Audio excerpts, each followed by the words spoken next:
Hello guys, welcome to English education. Students, आज हम पढ़ने वाले हैं क्लास 12th की फ्लेमिंगो के 3rd चैप्टर के लॉन्ग क्वेश्चन आंसर। इससे पहले हम शॉर्ट क्वेश्चन आंसर को कंप्लीट कर चुके हैं। अगर आपने वो वीडियो नहीं देखी है तो डिस्क्रिप्शन बॉक्स में आपको लिंक मिल जाएगा, वहाँ से आप शॉर्ट क्वेश्चन आंसर को रीड कर सकते हैं। तो चलिए स्टार्ट करते हैं हम क्वेश्चन आंसर को। There was terror in his heart at the overpowering force of the wave When did Douglas start fearing water? तो जैसे कि आपने चैप्टर में रीड किया है कि डगलस वाटर से फियर करते थे, बहुत डरते थे वाटर से। तो यही बात पूछी गई है। There was terror in his heart at the overpowering force of the wave. वो जो वेव थी, उनकी जो ओवरपावरिंग फोर्स थी, उनसे डगलस के मन में एक डर था। तो ये डर, वाटर से उनका ये डर कब शुरू हुआ? Which experience had the further strengthened its hold on his mind and personality? तो आगे चलकर ये जो एक्सपीरियंस था, यानी कि ये जो डर था, ये किस तरह से वो होल्ड बनाते उसके माइंड के ऊपर और उसकी पर्सनैलिटी के ऊपर। The water wave which knocked down young Douglas and swept over him at the beach in the California filled him with fear। तो वो जो वाटर की वेव थी, यानी कि वो एक बीच पर गए थे, कैलिफोर्निया के बीच पर गए थे अपने फादर के साथ। तो उस टाइम पे जो डगलस थे वो बहुत छोटे थे, और वो जो वेव थी वो उन्हें नॉक्ड कर देती है, उन्हें नीचे गिरा देती है। He was then 3 or 4 years old। उस समय पर वो 3 या 4 साल के थे। All this happened when he had clung to his father. मतलब ये सब चीज़ें जब हुई, यानी कि जैसे ही वो वेव को आते हुए देखते हैं तो अपने पिता से चिपक जाते हैं। He was buried under water, लेकिन फिर भी वो पानी के नीचे आ जाते हैं। His breath was gone and he was frightened. उनकी सांसें जैसे चली गई हों और वो डर गए थे। His father laughed but there was terror in his heart at the overpowering force of the wave.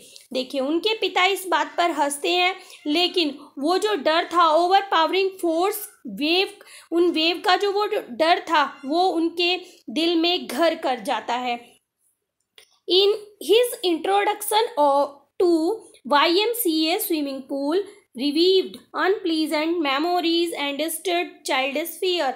अब जब उन्हें जब इंट्रोड्यूस किया जाता है, यानी कि वो जब YMCA पूल पर जाते हैं स्विमिंग करने के लिए, तब वो जो अनप्लीजेंट मेमोरी थी, वो जो मतलब उन्हें दुख देने वाली वो जो यादें थी, वो फिर से ताज़ा हो जाती हैं, और वो डर, वो जो बचपन का डर था, वो उनके मन में दोबारा से बैठ जाता है।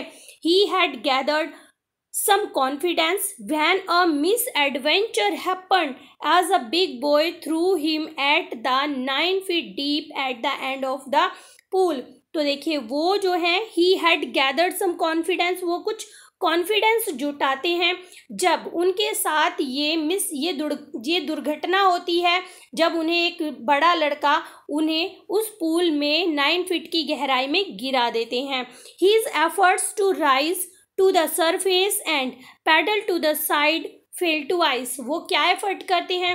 वो सरफेस पर आने की कोशिश करते हैं, और वो 2 बार कोशिश करते हैं और 2 बार फेल होते हैं। He would have drowned if he had not been rescued in time। वो डूब भी जाते अगर उन्हें समय रहते नहीं बचाया गया होता। This terror of water overpowered his limb and made them stiff। और यही जो डर था, ये क्या कर लेता है? उनकी लिम्स को काम करने नहीं देता, उन्हें जकड़ लेता है और उन्हें स्टिफ बना देता है। His mind was haunted bye fear of water. उनका जो मन था वो हमेशा घबराता रहता था, वो जो डर था, वो वाटर का डर था, वो उनका पीछा करता रहता था। It was in fact a handicapped to his personality. और वास्तव में यही चीज़ें थी जो उनकी पर्सनैलिटी को हैंडीकैप बना रही थी। सेकंड क्वेश्चन देखते हैं। Give an account of the fear and emotion of Douglas as he made efforts to save himself from being drawn in the YMCA swimming pool. तो हमें वो सारी चीज़ें बतानी है, वो फियर बताना है, वो इमोशन बताना है डगलस का, जब वो एफर्ट करते हैं। क्या फियर्स होता है उनके मन में, क्या इमोशंस होते हैं उनके मन में, जैसे ही वो एफर्ट करते हैं अपने आप को बचाने का, डूबने से बचाने का, जब वो एफर्ट करते हैं तो क्या इमोशंस होते हैं, क्या फियर होता है उस पूल के अंदर। Douglas was frightened as he was going down, जैसे ही वो पुल के अंदर नीचे जाते हैं तो वो डर गए थे। His active mind suggested a strategy to save himself from being drawn in water, तभी उनका जो माइंड होता है वो थोड़ा एक्टिव होता है, वो एक उन्हें नीति बताता है, यानी कि उन्हें सुझाव देता है उनका माइंड क्या करने के लिए, अपने आप को डूबने से बचाने के लिए। उनको डूबने से बचाने के लिए उनका माइंड जो है थोड़ा एक्टिव होता है और उन्हें सजेस्ट करता है। He knew that water has bouncy, वो जानते थे कि वाटर जो होता है वो बाउंसी होता है, उसमें उछाल होता है। He must make a big jump as his feet hit the bottom, जैसे ही उनका पैर बॉटम को हिट करता है तो वो क्या करते हैं, एक बिग जंप करते हैं। He hope to rise up like a cork to the surface, वो क्या आशा करते हैं, वो आशा करते हैं कि वो कॉर्क की तरह ऊपर सरफेस पर आ जाएंगे। Lay flat on it and paddle to the edge of the pool, और वो वहाँ पर फिर फ्लैट हो जाएंगे और अपने जो उनके जो हाथ पैर हैं वो जहाँ पर विंग बंधे हुए थे उनसे पैडल करेंगे और वो किनारे पर पहुँच जाएंगे। Before he touch the bottom, लेकिन क्या हुआ, बॉटम को टच करने से पहले ही his lung were ready to burst, उनके फेफड़े जैसे फटने वाले थे। Using all his strength he made a great jump, उन्होंने अपनी पूरी ताकत जुटाई और एक जंप लगाया। He rose up very slowly, लेकिन जैसा कि उन्होंने सोचा था कि वाटर जो होता है वो बाउंसी होता है, लेकिन ऐसा नहीं हुआ, वो धीरे धीरे ऊपर आते हैं। ही सा nothing but yellow colour dirty water, उन्हें कुछ नहीं दिखाई देता है, बस क्या दिखता है, येलो कलर्ड डर्टी वाटर, गंदा सा पानी दिखाई देता है। ही ग्रू पैनिकी, वो बहुत घबरा जाते हैं। एंड वाज सफिकेटेड, और उनका दम घुटने लगता है। He swallowed more water as he try to shout, जैसे ही वो चिल्लाने की कोशिश करते हैं उनके मुंह के अंदर और पानी चला जाता है। He was choked and went down again, अब उनका जो है उनका गला चौक हो जाता है और वो नीचे की तरफ वापस चले जाते हैं, दोबारा चले जाते हैं। His stiff leg refuse to obey him, उनके जो पैर थे वो बिल्कुल स्टिफ हो गए थे और वो रिफ्यूज यानी कि मना कर देते हैं उनकी बात को मानने के लिए, यानी कि जैसा वो चाहते थे वैसा नहीं होता है। He had lost all his breath, उनकी मतलब सांसें जो हैं जैसे चली गई हों। His lung ached and head throbbed, उनके जो उन लंग थे वो दर्द करने लगते हैं और ऐसा लगता है जैसे कि उनका जो हेड होता है, उनका जो माइंड होता है वो इनएक्टिव हो जाता है। ही वॉज गेटिंग डिजी, वो थोड़ा बेहोश होने लगते हैं। He went down through dark water again, और वो फिर नीचे जाने लगते हैं उस डार्क वाटर में। An absolute terror seize Douglas, और वास्तव में जो टेरर होता है वो डगलस को सीज कर लेता है, जकड़ लेता है। He was paralyse under water, पानी के अंदर वो बिल्कुल पैरालाइज हो जाते हैं, वो कुछ नहीं कर पाते हैं। His reasoning power told him to jump again, he did so but his arm and leg would not move, लेकिन क्या होता है, वो जब अंदर होते हैं तो जो रीजनिंग पावर होती है वो क्या करती है, उन्हें जंप करने को कहती है दोबारा। और लेकिन जो उनके हाथ होते हैं, उनके जो आर्म्स होते हैं, उनके जो लैग्स होते हैं वो मूव नहीं कर पाते, क्योंकि वो बहुत ज़्यादा डरे हुए थे। उनका जो माइंड था वो सही से काम नहीं कर रहा था, बल्कि उनके जो बॉडी पार्ट्स थे अदर वो भी सही से काम नहीं कर पा रहे थे। His eyes and nose came out of water, उनकी जो नाक और आंखें होती हैं वो पानी के बाहर आती हैं, बट नॉट हिज माउथ, लेकिन उनका मुंह पानी के बाहर नहीं आता है। जब उनका मुंह पानी के बाहर नहीं आता है, he swallowed more water and went down the third time, अब वो और ज़्यादा पानी को निगल लेते हैं, यानी कि उनके मुंह के अंदर और पानी चला जाता है और वो तीसरी बार नीचे चले जाते हैं।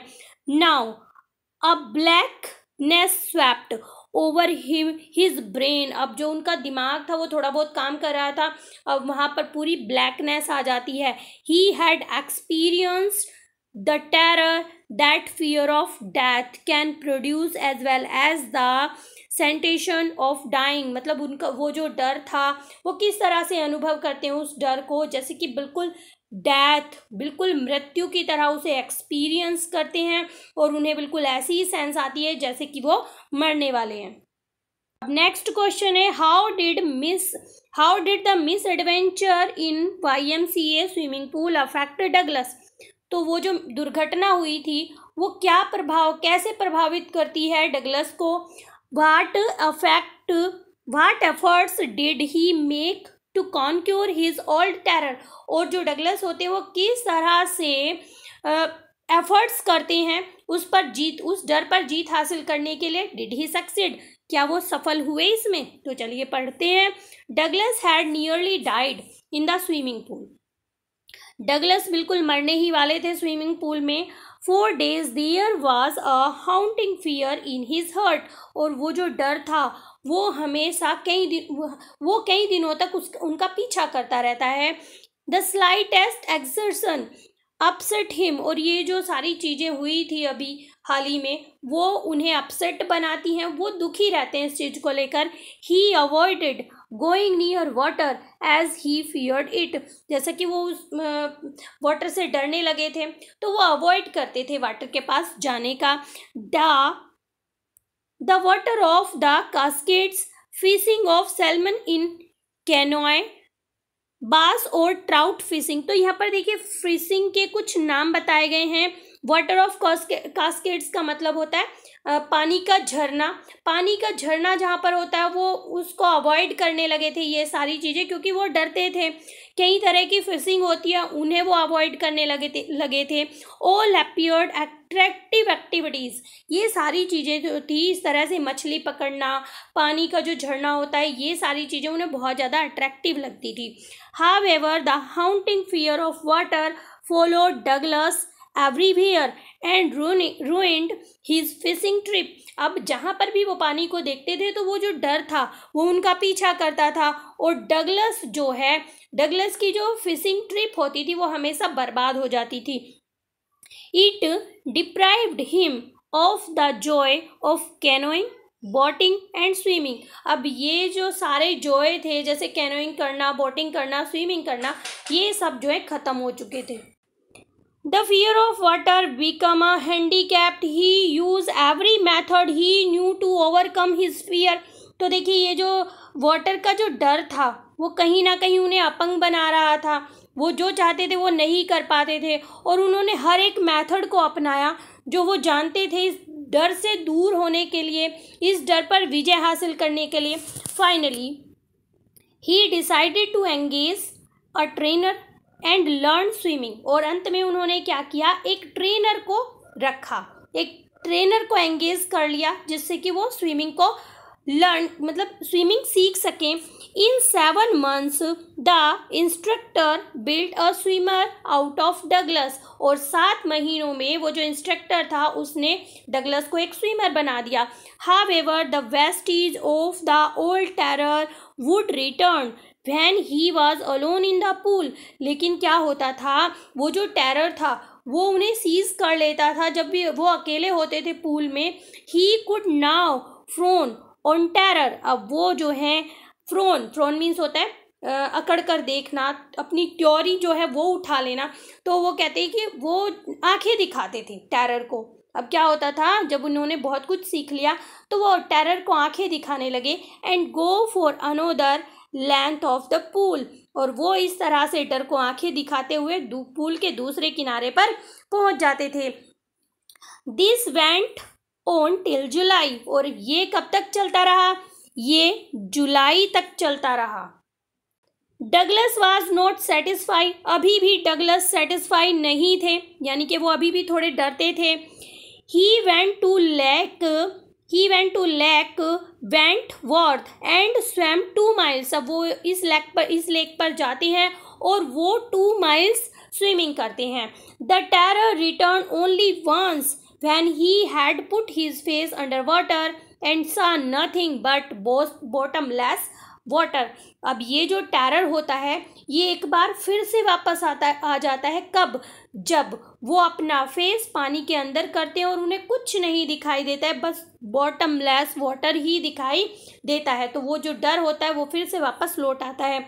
इन order to remove his residual doubt he hurried west to warm lake. मतलब अपने इस डर को दूर करने के लिए, अपने इस डाउट को दूर करने के लिए कि वो अभी भी डरते हैं या नहीं डरते हैं, वो कहाँ जाते हैं?